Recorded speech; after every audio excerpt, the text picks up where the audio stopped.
1518년 인류 역사상 가장 많은 사망자를 낸 천연두. 1918년 세계 인구의 20%를 감염시키며 5천만 명 이상의 사망자를 낸 스페인 독감. 여전히 인류에게 가장 위협적인 질병으로 남아있는 에이즈. 그리고 높은 치사율을 보이며 전 세계를 공포에 떨게 했던 신종 인플루엔자. 이들 전염병의 원인은 바이러스다. 의학과 과학의 눈부신 발전에도 불구하고 지구에서 가장 작은 생명체인 바이러스는 인류 최대의 적으로 남아있다. 바이러스의 습격으로부터 인류를 구할 방법은 무엇일까?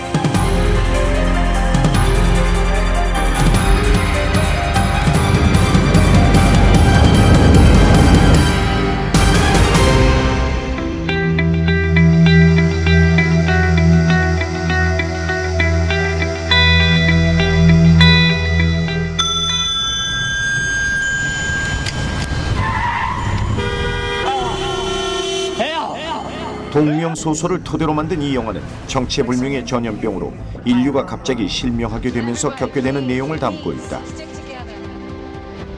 바이러스와 이로 인한 전염병에 대한 공포는 이미 여러 차례 영화에서 다뤄졌다. 이처럼 바이러스는 가장 빠르게, 가장 치명적으로 인류를 멸망시키는 단골 소재로 등장한다. 이것은 단지 영화나 드라마 속 이야기가 아니다. 바이러스는 지구 생명체 가운데 몸집에 비해 파괴력이 가장 센 무서운 녀석이다.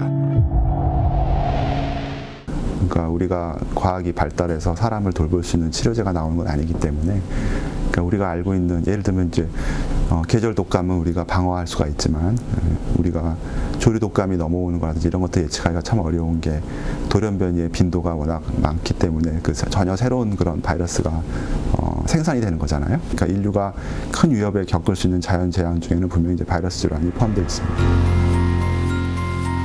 바이러스란 동물, 식물, 세균 등 살아있는 세포에 기생하고 세포 안에서만 증식이 가능한 미생물을 의미한다. 그렇다면 바이러스는 언제부터 지구상에 살기 시작했을까? 전문가들에 따르면 바이러스는 35억 년 전 인간보다 더 먼저 지구상에 서식하던 유기체다. 바이러스가 생장활동을 하고 증식을 하기 위해서는 살아있는 세포, 즉 우리 인체를 감염시켜야 한다. 바이러스는 유전물질인 DNA나 RNA 중 하나를 가지고 있다. 많은 바이러스의 경우 한 겹의 지방산이 감싸고 있다. 이것은 보통 숙주세포의 막에서 나온다. 바이러스 표면에 튀어나온 리간드라 불리는 단백질은 침투, 감염시킬 세포를 인지하기 위한 열쇠 역할을 한다. 바이러스의 크기는 0.05에서 0.1 마이크로미터, 1미터의 100만 분의 1에 불과하다. 박테리아는 세포보다 훨씬 작지만 바이러스는 그보다 더 작다. 예를 들어 세포가 방 한 개 정도 크기라면 박테리아는 사람 정도의 크기고 바이러스는 사람의 주먹보다 작은 크기라고 생각하면 된다. 일반적으로 우리가 바이러스를 이해할 적에는 사람의 그 질병을 유발하는 원인체로 지금 많이 알고 있는데요. 사실은 바이러스가 사람뿐만 아니라 동물, 식물, 그리고 세균도 감염을 하는 것 같은 것으로 굉장히 크게 알려져 있습니다. 사람을 감염하는 바이러스의 대부분이 지금 동물에서 유래된 것으로 지금 알려져 있고요. 그리고 바이러스가 또 어떤 바이러스는 그 바이러스를 감염하는 바이러스도 또 있습니다. 바이러스를 감염하는 바이러스. 그러니까 바이러스 종류도 굉장히 다양하고 크기도 다양하고, 그러나 공통적인 점은 그 스스로는 생장을 못한다. 따라서 살아있는 세포나 숙주를 감염을 해야만 생장을 할 수 있다는 이런 부분이 공통점이라고 볼 수가 있겠습니다. 바이러스에는 스스로 성장하거나 생식할 수 있는 메커니즘이 없기 때문에 자신들이 감염시킨 세포에 기생한다. 즉, 생존을 위해서 세포로 이루어진 생명체를 감염시켜야 한다.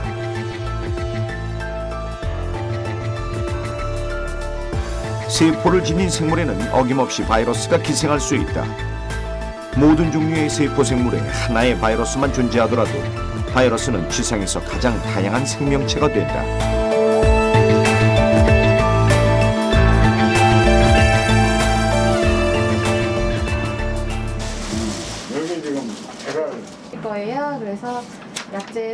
흔히 바이러스 질환은 그냥 가볍게 앓다 지나가는 병으로 알고 있다. 감기가 그 대표적인 예다. 네. 그래서 뭐 비정상 감기는 사실은 하나의 병이 아니고요. 그 여러 가지 미생물이 여러 가지 바이러스들이 이제 원인이 되는 그 종합적인 그런 호흡기 감염 증후군이라고 할 수 있습니다. 감기약이라는 거는 결국은 감기의 증상을 치료하는 약이 되겠습니다. 실제로 대부분의 감기는 한 뭐 성인의 경우에는 이제 90% 이상은 세균성이 아니고 바이러스성이기 때문에 치료약제가 없고요. 그러니까 그 어떤 감기의 증상, 이제 콧물이라든지 몸살이라든지 고열, 목 아픈 증상 이런 것들을 격감시켜주는 약만 쓰게 됩니다. 하지만 1980년대 초 이런 통념을 깨는 강력한 바이러스가 등장했다. 에이즈, 후천성 면역 결핍 증후군이 그것이다. 인간 면역 결핍 바이러스, 즉 HIV에 감염되면 면역력이 굉장히 떨어지기 때문에 그로 인해서 다른 세균이나 바이러스로 인한 감염이 높아지면서 질병도 많이 발생하게 된다. HIV에 감염되면 3주에서 6주 이내에 고열, 구역질, 피부 알레르기 같은 증상이 나타난다. 따라서 약한 감기 증세로 올인하기 쉽다. 하지만 5년이나 10년간의 잠복기를 거치고 나면 면역력이 굉장히 떨어져서 다른 질병들의 감염이 취약해지는 에이즈 증세로 발전하게 된다. 이렇게 HIV는 인체 면역을 맡고 있는 T 림프구로 침투해 생명을 앗아간다. 우리 몸에서 면역을 좌우하는 여러 가지 세포들이 있는데 크게 T세포 그리고 항체를 만드는 B세포 이렇게 구분을 하고 있는데 T세포 중에서도 항체를 만드는 B세포를 도와주는 역할을 하는 소위 T 헬퍼 셀이라고 하는 그 보조적 역할을 해주는 T세포를 감염을 해서 실제적으로 B세포를 도와주는 역할을 못하도록 하는 것이죠. 말하자면 감염이 됐는데도 불구하고 그것에 대항을 해서 우리가 면역력을 보여줘야 되는데 그런 면역력을 증강시키라고 하는 그와 같은 명령을 내리지 못하게 됩니다. 그래서 어떠한 바이러스나 세균이 우리 몸에 침입한다 하더라도 그에 필요한 면역력이 우리 몸에서 발동이 되어야 되는데 명령을 내리는 중추적인 역할을 해주는 T세포가 그것이 잠을 자고 있기 때문에 실제적으로 저희가 병균에 대해서 대항을 못하게 되게 되는 것이죠. HIV를 발견한 지 올해로 30년째를 맞지만 에이즈는 여전히 공포의 대상이다. 에이즈 완전 퇴치는 이루기 힘든 꿈으로 남아있다. 1983년 당시 3,000명에도 미치지 못했던 에이즈 감염자 수는 2011년 현재 3,300만 명에 달해 11,000배 이상 급증했다. 그나마 다행인 것은 사망자 수와 신규 감염자 수가 줄어들고 있다는 점이다. 전 세계적으로 에이즈 사망자는 2005년 230만 명, 2010년 180만 명, 2011년 170만 명으로 줄어드는 추세를 보이고 있다. 아프리카는 개발 과정에서 과거에는 없었던 병원균의 위협에 노출될 가능성이 크다. 산림 파괴와 도시화, 도로 건설과 야생동물의 섭취가 새로운 바이러스와의 만남을 가속시키고 있는 것이다. 에이즈는 물론 에볼라 바이러스도 마찬가지다. 1967년 콩고의 에볼라 강에서 발견한 에볼라 바이러스는 1976년 아프리카 수단 지역에서 397명을 몰살시켰다. 그 뒤 1995년 자이르, 1996년 가봉, 2003년 콩고, 2012년 우간다에서 다시 발생했다. 치사율 90%인 에볼라 바이러스의 감염 경로는 아직 밝혀지지 않았다. 증상이 나타나고 대략 7일에서 14일 정도 만에 사망에까지 이르게 되는 상당히 치명적인 바이러스다. 에볼라 바이러스는 이제 우리가 알고 있는 바이러스 중에서 가장 치명률이 높은 감염됐을 경우에 한 거진 90% 이상 사망하는 그런 바이러스로 알려졌고요. 아직까지는 자연계에서 어떤 숙주에게 이 병이 있다가 인간한테 넘어오는지를 밝혀지지가 않았습니다. 그렇지만 이 병 자체는 굉장히 심각한 출혈열과 그 상당히 그런 그 전신 장기의 어떤 파괴를 급격하게 가져올 수 있는 병을 특성을 가지고 있습니다. 만약 에볼라 바이러스 같은 치명적인 바이러스가 다시 유행을 하거나 혹은 테러용으로 사용된다면 인류에게는 끔찍한 재앙으로 다가올 것이다.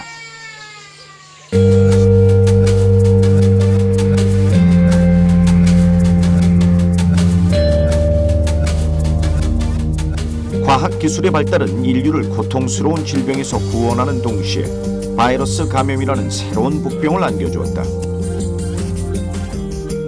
수혈, 주사, 그리고 장기 이식 등이 그것이다. 인류에게 편리함을 가져다준 교통혁명 역시 바이러스의 창궐을 더욱 가속화시킨다. 도로망의 확대와 운항, 철도는 에이즈의 확산에 결정적인 영향을 끼쳤다.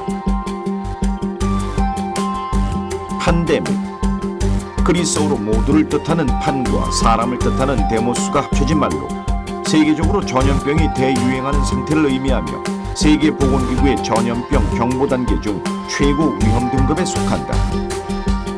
바이러스가 치명적인 이유는 바로 인류에게 공포의 판데믹 시대를 안겨준다는 데 있다.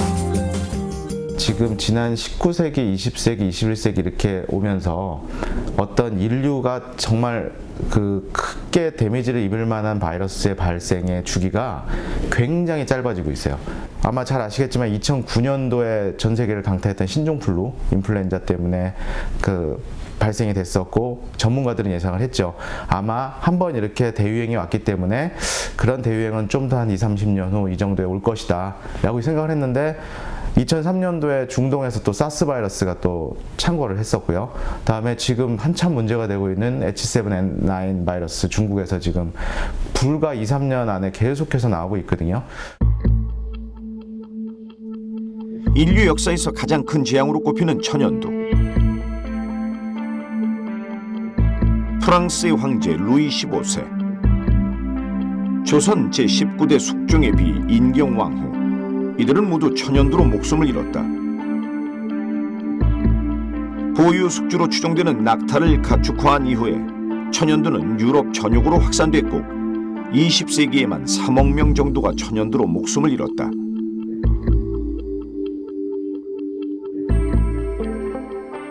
그리고 1796년 영국의 의사 에드워드 제너가 소의 우두 바이러스로 천연두를 예방할 수 있다는 사실을 발견하면서 천연두는 인류 역사에서 점점 사라져갔다. 인류 최초의 생백신의 발견이었다. 제너 같은 경우는 이제 단순한 관찰에서 시작을 했죠. 보통 소를 취급하는 그런 그 이제 근로자들이 소 젖을 짜는 그런 아내자들이 소하고 접촉을 한뜬 사람들은 이렇게 가벼운 그런 형태의 그런 그 수포가 생기는데 이제 그걸 이제 우두라고 합니다. 소에 생기는 천연두와 같은 병인데 그렇게 가벼운 우두를 알았던 사람들은 결코 사람의 천연두에 걸리지 않는 것을 발견했죠. 그래서 착안을 해서 이제 소의 우두를 사람에게 접종을 했을 때 가벼운 형태의 병을 앓고 지나가면서 천연두를 예방할 수 있더라 이런 것들을 처음으로 발견했고 또 그 실험에 성공했던 사람입니다. 인류는 20세기 이후 세 차례의 인플루엔자 팬데믹을 경험했다. 스페인 독감은 그 첫 사례였다. 1918년 제1차 세계대전 중 발병한 스페인 독감은 미국과 유럽, 아시아, 아프리카, 심지어 북극과 태평양 섬들까지 퍼져 2,500만 명 이상의 사망자를 냈다. 4년간 전쟁터에서 사망한 사람의 수 800만 명보다 6개월 유행한 독감으로 인한 사망자 수가 3배나 많았다. 스페인 독감의 가장 두드러진 특징은 젊고 건강한 사람들이 바이러스의 주요 타깃이었다는 점이다. 당시 사망자의 99%가 65세 이하 연령층에서 발생했고 절반 이상은 20세에서 40세 연령층에서 나왔다. 2세 미만 영유아, 70세 이상 고령층을 취약층으로 삼는 대부분의 인플루엔자와는 확연하게 구별되는 특징이다. 그 이유는 스페인 독감이 면역력이 강하면 강할수록 바이러스 침입에 과도하게 반응하게 만드는 특성을 지녔기 때문으로 추정됐다. 스페인 수포 독감 경우는 저희들이 영어로 홀리 에비안이에요. 완전히 그 조류 인플루엔자가 어느 돼지 숙주일 수도 있고 사람일 수도 있지만 어쨌든 전혀 섞이지 않은 조류 인플루엔자 오는 경우는 우리 몸에 있는 뭐 항체 면역뿐만 아니라 그 중요한 세포 면역까지 전혀 작동이 안 됩니다.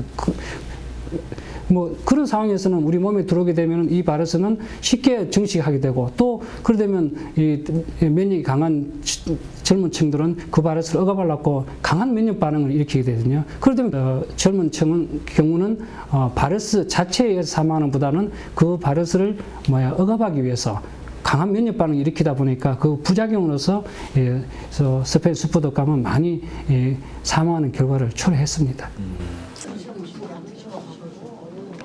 인류 역사상 가장 많은 팬데믹을 가져다준 바이러스는 바로 인플루엔자, 즉 독감 바이러스다. 그중 AI, 조류 인플루엔자는 그 대표 선수에 속한다. 인플루엔자 바이러스는 ABC의 세 가지 타입이 있다. 이 중 인간을 죽음에 이르도록 하는 것은 A형이다. 조류 인플루엔자의 유발원 역시 A형이다. 인플루엔자 바이러스는 바이러스 표면에 존재하는 단백질인 헤마글루티닌 16종, 뉴라미리다제 9종으로 조합에 따라 144종까지 가능하다. 이 중에서 사람 몸에서 번식할 수 있는 바이러스는 H형 3종, N형 2종뿐이다. H1N1형은 1918년 전 세계적으로 팬데믹을 가져왔던 스페인 독감, H2N2형은 1957년 200만 명의 사망자를 낸 아시아 독감, 그리고 H3N2형은 1968년 70만 명의 사망자를 낸 홍콩 독감이다. 하지만 1997년 홍콩에서 18명의 감염자 중 6명을 죽음으로 몰았던 조류 인플루엔자 바이러스는 H5N1형이었다. 조류에만 전염되는 것으로 알려졌던 H5형이 인간에게 감염된 최초의 사례이자 변종 조류 인플루엔자의 탄생이었다. 그리고 2013년 H7N9형의 신종 조류 인플루엔자가 등장했다. 이렇게 조류 인플루엔자는 해를 거듭하며 새로운 변종을 만들어내고 있다. 독감 바이러스의 경우 DNA 바이러스가 아니라 DNA보다 훨씬 불안정한 RNA 바이러스이기 때문에 그 변이도 상대적으로 심하다. 또 이미 우리 몸에 존재하는 면역성을 공격하기 위해서는 변종을 거듭할 수밖에 없다. 특히 조류 인플루엔자 경우는 조류에 있어서는 뭐 그런 많은 변화를 일으키지 않습니다. 근데 이뮨프레스 면역 억압이라고 합니다. 다시 말하면은 사람 경우 오래 생존하기 때문에 백신 따고 또 오래 걸리고 내년에 걸리고 그러면 바이러스는 우리 몸은 항체나 이런 면역들이 공격하니까요. 그래서 그 면역 그 공격을 피하기 위해서 바이러스가 가장 급속하게 변화를 합니다.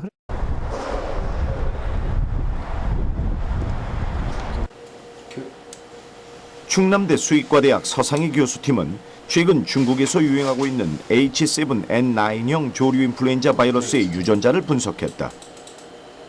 여기 보시면 항선도 이제 이거 제가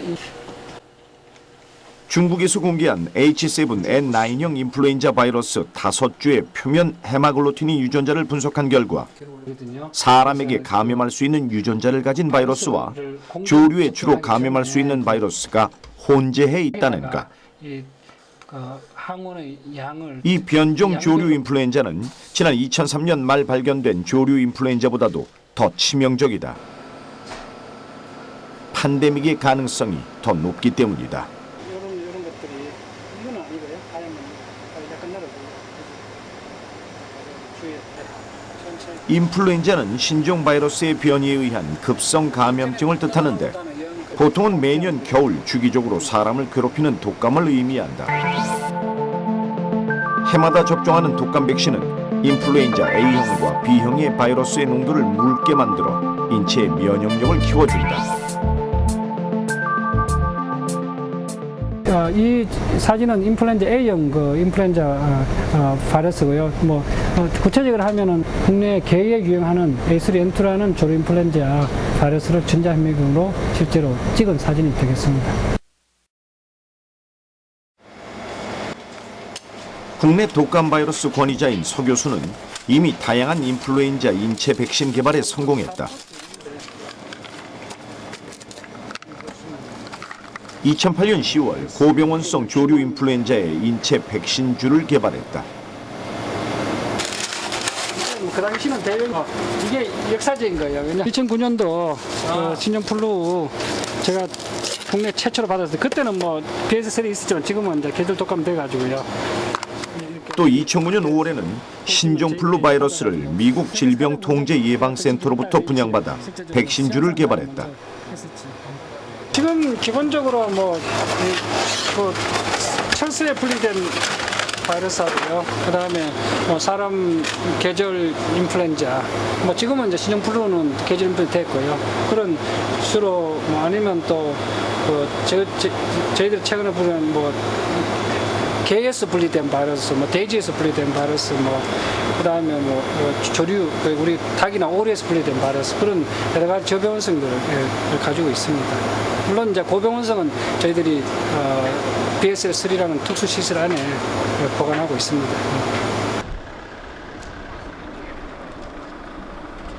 서 교수는 조류 인플루엔자의 인체 백신뿐만 아니라 동물용 백신 개발에도 성공했다.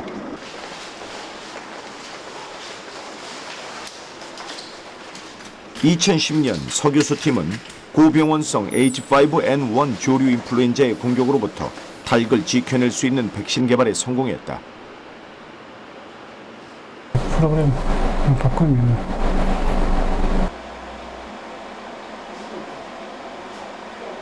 고병원성 H5N1 동물 접종 실험을 하고 있고요.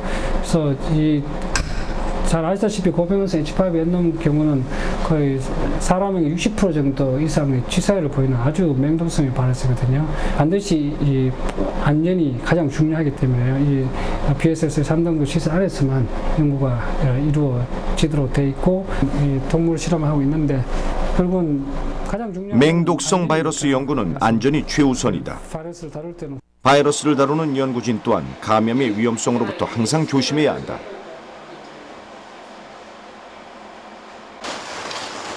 조류 인플루엔자 감염이 더욱 공포스러운 것은 바로 인간 대 인간의 감염 가능성 때문.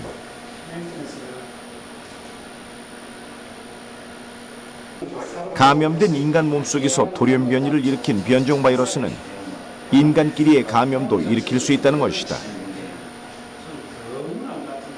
물론 병원성으로 보면은 H5N1이 치사율이 60% 가깝기 때문에요. 또 고병원성 유전자가 있어서 상당히 치명적입니다. 그렇지만은 이 H5N1 바이러스 경우는 사람의 경우 많은 양이 노출되면은 폐에 감염하기 때문에 또 다시 말해 상부기도에는 감염할 수 없는 바이러스입니다. 그래서 H5N1 경우는 대유행 가능성은 지금 상태는 거의 없습니다. 그렇지만 이 H7N9 바이러스 경우는 그 사람 수용체에 부착할 수 있는 그 유전자로 변해져 있기 때문에요.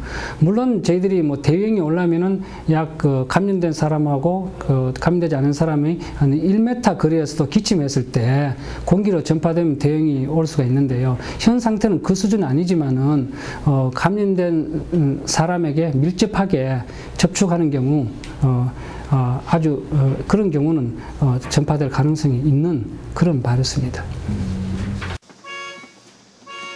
신종 인플루엔자가 대유행을 할 때 치료제로서 뛰어난 효과를 보인 이 약은 전 세계적으로 광범위하게 사용된 결과 이에 내성을 갖는 바이러스가 등장하기 시작했다. 더 이상 이 약이 신종플루의 치료 효과를 나타내지 않기 시작한 것이다. 이거 처방 내는 기준. 하지만 2010년 기존의 신종플루 치료제에 내성이 생긴 바이러스에도 효과가 있는 강력한 항바이러스 물질이 국내 연구진에 의해 개발됐다. H3H를 가진 놈, B를 가진 놈. 그래서 아까 제가 수용체 얘기도 했잖아요. 한림대 의대 박만성 교수팀은 감염 초기부터 바이러스 복제를 억제하는 슈퍼 항바이러스 물질 개발에 성공했다. 그런 병원성을 유발했고 그런 5천만 명이나 되는 사람. 기존의 신종플루 치료제의 경우 바이러스 복제 단계의 가장 마지막 단계에 작용하는 약이다. 하지만 박 교수팀이 개발한 항바이러스 물질은 체험으로 바이러스의 변이를 일으키는 단백질을 타깃으로 해서 만든 것으로 기존의 신종플루 치료제의 내성과 모든 인플루엔자 바이러스에 항바이러스 효과가 있는 새로운 기존의 물질이다. 그래서 이 HA 단백질이 바로 그 수용체를 인식해서 그 바이러스가 세포 내로 들어가게 해서 그 세포 내에서 이제 그 복제를 하게 하는 이제 가장 중요한 단백질인데, 글로불라 헤드라는 그 머리 부분에 주로 이제 그 바이러스의 변이가 많이 오게 됩니다. 그래서 그 부위를 타겟으로 해서 약을 이제 개발하게 되면 저희가 범용으로 광범위한 그런 효과를 발휘할 수 있는 이제 약제를 이제 개발을 할 수 있기 때문에 바이러스의 복제를 억제하는 그런 케미칼을 현재 저희가 찾았고, 한편 박 교수 팀은 국내 굴지의 화학기업과 함께 세포 배양을 통한 백신 생산의 연구도 진행 중이다.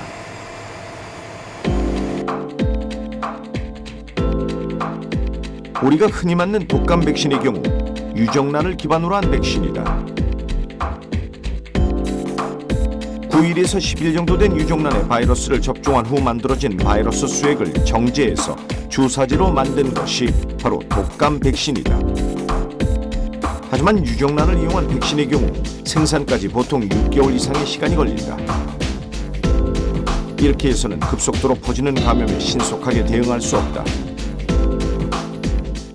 대부분 우리가 겨울에 맞는 백신은 유정란 기반 백신입니다. 신속하게 그런 위기 상황에 백신을 만들어낼 수 있는 그 방법 중에 하나가 세포 배양에 의해서 백신을 생산하는 그런 방법이 현재 지금 대두되고 있고, 현재 우리나라에서도 그런 세포 배양을 기반으로 해서 독감 백신을 생산하려고 하는 회사들도 지금 있습니다. 그래서 이렇게 바이러스 감염에 신속하게 대응할 수 있는 방법으로 대두되고 있는 것 중에 하나가 바로 세포 배양을 통한 백신 개발이다. 하지만 아직 세포 배양 백신 연구는 초기 단계다.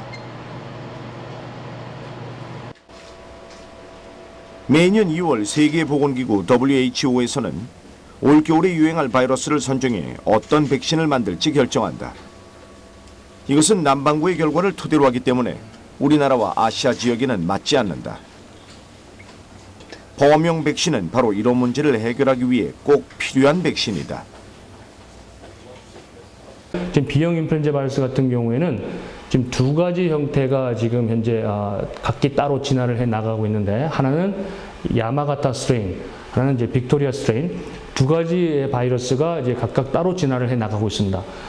근데 그 남반구의 그 자료를 가지고 토대로 해서 이제 백신 균주를 선정하게 되면 매년 어떤 애는 야마가타의 B형, 어떤 애는 빅토리아의 B형, 그렇게 이제 백신 균주를 선정하게 되면 우리나라 상황에는 그게 맞지 않는 경우가 있습니다. 그래서 저희 실험실에서는 이 B형 바이러스의 야마가타와 빅토리아를 동시에 또 막을 수 있는 그런 범용 백신도 현재 또 개발을 현재 하려고 하는 그런 기초 연구를 현재 진행 중에 있습니다. 생명을 구하고 인류의 난제를 해결할 수 있는 최후의 희망, 백신. 그 엄청난 산업 가치와 경제적 파급 효과는 21세기 최후의 산업으로도 거론된다. 그만큼 백신의 국내 기술력을 확보하는 것은 중요하다. 국내 한 기업의 연구진은 아시아 최초로 조류 인플루엔자 DNA 백신을 개발, 임상 단계까지 수행했다. 기존 백신은 바이러스 자체를 이용해서 그 백신을 접종을 하기 때문에 안전하지가 않죠. 그런데 이제 DNA 백신은 바이러스의 일부 유전자를 이용해서 그 백신으로 작용을 하기 때문에 상당히 안전한 게 가장 큰 특징이고요. DNA 백신은 체내의 유전자로 만들기 때문에 안전하고 저장과 보관이 용이해 비용 절감 효과가 크다.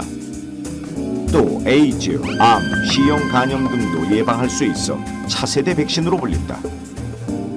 일반적으로 DNA 백신은 그 기존의 백신들이 그 예방하는 그런 질병에 다 그 효과가 있는 것으로 밝혀져 있지만, 현재 그 개발 중인 DNA 백신은 기존 백신이 하지 못했던 그런 고감염성 질환들 있지 않습니까? 예를 들어서 에이즈나 결핵이나 말라리아 같은 그러한 질환들을 DNA 백신이 안전하기 때문에 예방할 수 있는 그러한 특징을 가지고 있습니다.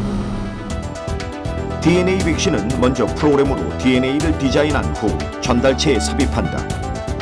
그 후 주사제로 완성해 접종하면 항체가 생성된다. 이처럼 DNA 백신은 인류의 난제를 풀어줄 획기적인 백신이 분명하지만 핵심 기술을 보유하는 데는 오랜 시간과 막대한 비용이 든다. DNA 백신을 개발하려면 설계, 전달, 생산의 세 가지 핵심 기술이 필요하다. DNA 백신을 디자인하는 기술, 체내 전달 기술, 그리고 고순도, 고농도로 만드는 기술이 그것이다. 설계 기술은 변이된 바이러스를 예방하기 위한 DNA 백신을 설계하는 과정에서 필요한 기술을 말한다. 이 기술을 싱컨 기술이라고 하는데 각각의 변이가 된 유전자들의 공통점을 찾아내 설계한 후 백신 후보 물질을 도출해 하나의 DNA 백신을 만든다. 이렇게 되면 하나의 백신을 통해 여러 바이러스를 한꺼번에 막을 수 있는 능력을 갖게 된다. 지금 이 작업은 싱컨 기술인데요. 변이가 일어난 바이러스들의 공통적인 아미노산 염기 서열들을 도출하는 과정입니다. 이 기술을 통해 최근 중국에 급속도로 확산된 신형 교류 인플루엔자 바이러스 H7N9의 DNA 백신 도출을 완료했다. 만일을 대비해 전염병으로 인한 국가의 위기 상황이 오면 바로 임상시험에 들어가기 위해서다. 지금 중국에서 확산되고 있는 조류 독감처럼 언제 어떤 바이러스에 의해서 그 국가 위기 상황이 있을 수가 있습니다. 그 경우에 많은 그 국민들이 바이러스에 의해서 고통을 받기 전에 빠른 시일 안에 백신을 개발해서 공급함으로써 그런 국가 위기 상황을 좀 더 그 빠른 시간에 적극적으로 대처할 수 있다는 그런 어떤 그 특징을 가지고 있습니다. DNA 백신 전달 기술은 전기 청공기를 이용한다. 조직의 저항을 측정하고 일정한 전류로 전기장을 발생시켜 조직의 손상 없이 DNA 백신을 체내에 전달한다. 동물 실험 결과 전기 청공기를 통해 DNA 백신을 주입한 쥐와 일반 주사기로 주입한 쥐의 체내 전달률은 최소 100배에서 최대 1000배까지 차이가 났다. 방금 저희가 한 작업은 실렉트라라는 전기 청공기를 이용을 해서 DNA 백신을 투여를 한 것인데요. 전기 청공이라는 기술은 짧은 시간 내에 그 투여 부위에 전류를 흐르게 하면 조직의 세포막에 구멍이 일시적으로 생기기 때문에 DNA 백신이 세포 내에 고효율로 들어가게 하는 전달 방법입니다. 아무리 좋은 백신을 개발했다 하더라도 대량 생산을 할 수 없으면 아무 소용이 없다. 대량 생산에 필요한 물질이 플라스미드다. 플라스미드란 세균의 세포 내의 염색체와는 별개로 존재하면서 독자적으로 증식할 수 있는 DNA를 말한다. DNA 백신 개발과 유전자 치료제의 벡터로서 이용하고 있는 물질이다.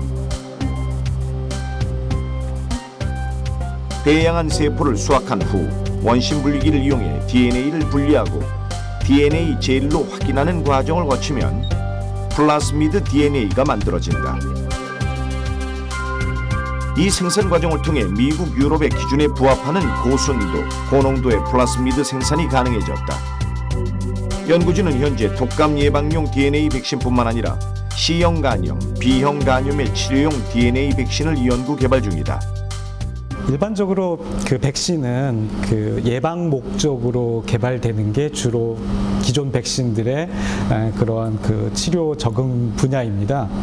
그런데 이제 DNA 백신의 경우에는 기존 백신이 가지고 있는 예방뿐만 아니라 그 T세포라고 하는 그 치료에 필요한 면역 세포가 T세포인데 T세포를 활성화시켜 가지고 치료도 할 수 있는 그런 능력을 동시에 가지고 있습니다.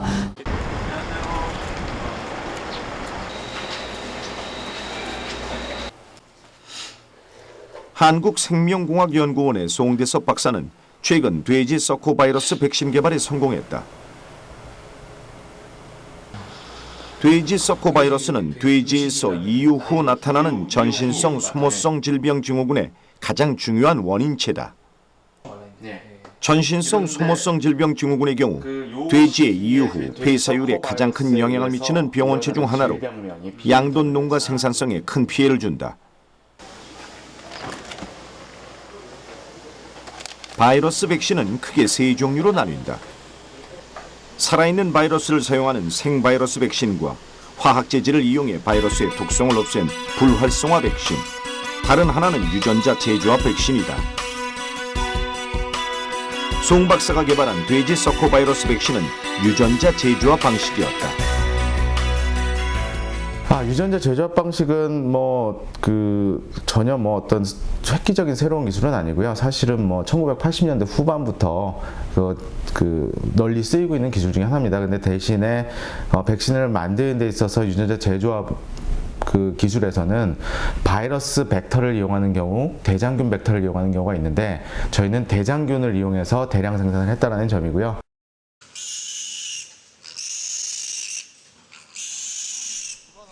연구원 입사 전 동물용 백신 개발 회사에서 약 7년간 몸담았던 송 박사가 관심을 가졌던 분야는 바로 돼지 서코바이러스 백신.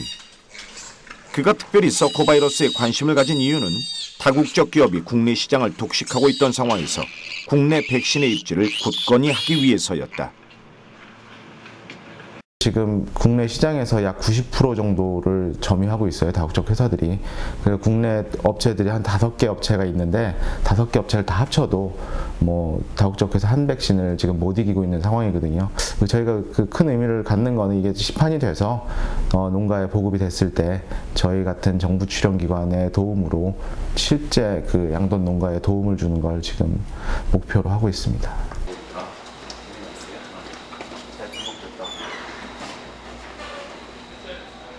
하지만 다국적 기업 수준으로 경쟁력을 확보하는 것이 쉽지 않았다. 실험실 규모까지는 연구 결과가 좋았지만 대량 생산에 늘 발목을 잡히고 말았다.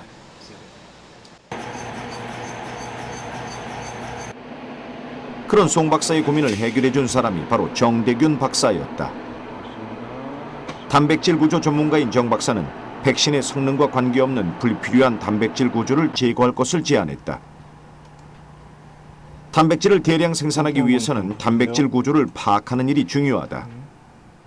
단백질 구조를 정확히 파악해야만 안정적인 단백질 도메인을 설계할 수 있다. 설계한 단백질 도메인을 발현 시스템을 이용해서 생산을 해야 안정적인 단백질을 많이 얻을 수 있는 것이다. 일반적으로 이제 송 박사님은 이제 바이러스 전문이시고 그리고 주로 이제 동물 실험하고 실질적으로 이제 바이러스 백신을 이용하기 위해서는 이 백신도 어떻게 보면 다 단백질 부위가 항체를 또 인지하고 이런 게 있기 때문에 실질적으로 바이러스 연구하시는 분들은 또 단백질을 자세히 모릅니다. 그래서 제가 모르는 부분을 단백질 부분을 제가 메꿔주는 서로 보완적인 연구를 했기 때문에 서로 좋은 시너지 효과를 이뤘다고 볼 수 있겠습니다. 그러니까 요 스팀 그대로 하고 세 번째 트라이머 55. 임상시험 결과는 놀라웠다. 다국적 기업과의 블라인드 테스트 결과 개발된 백신을 맞은 돼지의 경우 해외 백신 투여 돼지보다 체중이 빠르게 늘었고 편차 없이 성장하는 것을 확인할 수 있었다. 이와 함께 돼지 서코바이러스 2형 감염을 치료할 수 있는 핵심 백신을 규명, 대량 생산할 수 있는 틀을 마련했다. 서로 다른 분야에서의 융합 연구가 결실을 맺는 순간이었다.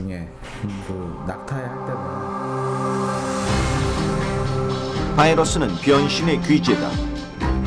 과학자들의 피나는 백신 개발 노력에도 불구하고 끊임없이 변종을 만들어내는 바이러스를 따라잡기엔 턱없이 시간이 부족하다. 기존의 청정 유정란을 가지고 인플루엔자 백신을 개발한다 그러면은 시기적으로 굉장히 한 6개월 이상의 소요가 됐었는데 그렇게 되면 이미 바이러스가 한번 유행을 하고 많이 퍼져 있는 상태에서 뒤늦게 그러니까 즉시에 백신을 쓸 수가 없고 유행을 거친 다음에 백신이 개발되는 이런 게 이제 굉장히 어려운 측면이라고 말할 수 있습니다. 우리는 이미 몇 번의 팬데믹을 경험했다. 끊임없는 변종 바이러스가 언제 어떻게 나타날지 모르는 새로운 팬데믹의 출현 가능성에도 대비해야 한다. 스페인 독감 같은 치명적인 바이러스가 또 한 번 인류를 공포로 몰아넣는 일이 벌어지지 않으리란 보장은 없다. 아직도 우리 뇌리에 남아있는 게 4년 전의 신종플루. 이것은 지금까지 인체 대 인체 확산 속도가 그렇게 빠른 바이러스가 없었습니다. 다행히도 사망률이 0.02%밖에 안 될 정도로 조금 약했습니다. 근데 가능성은 이 두 개의 바이러스가 서로 유전자 조합에 의해서 섞인다고 한다면은 가장 최악의 시나리오를 상정을 해볼 수가 있겠죠. 신종플루처럼 인체 대 인체 감염 속도가 빠르고 그 사망률이 조류인플루엔자처럼 높은 이런 바이러스라고 한다면은 그것은 100여 년 전에 있었던 스페인 독감의 재판이 될 수가 있습니다. 변종을 거듭하며 인류를 공포에 몰아넣고 있는 바이러스. 하지만 바이러스를 퇴치하는 일은 현실적으로 어렵다. 인류의 바이러스 정복은 어쩌면 불가능할지도 모른다. 바이러스, 그것은 두려움이자 공생의 또 다른 이름이다. 이제 우리에게 남은 일은 바이러스와의 공생에서 인간의 피해를 최소화시키는 방법을 모색하는 것이다.